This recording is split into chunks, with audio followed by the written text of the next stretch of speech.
show some pictures now. These are from Kazakhstan, where earlier this month there were just 5 days between removing a price cap on fuel, and the scenes you can see here are the riots erupting and the government resigning. So we can criticise leaders for not taking more action at COPs, but it's important to recognise that back at home there's huge pressure from populations, not just there, around the globe, to maintain their way of life. We're pretty much hooked on our old habits, aren't we?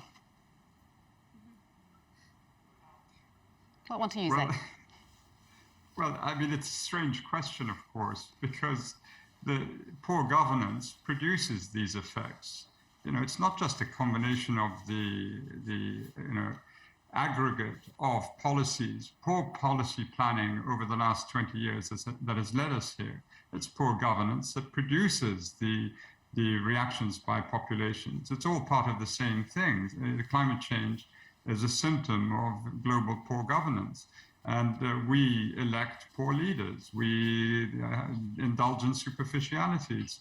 We turn everything into oversimplifications.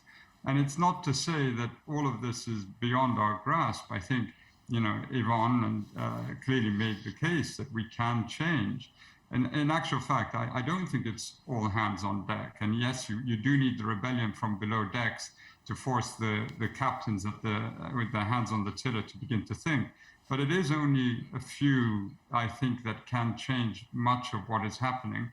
And but it's not the traditional centers of power. You know, we can't look at heads of governments and heads of states to do this. And again, they've landed us in this mess. We have to think about this, right? So it's going to require a different way of thinking.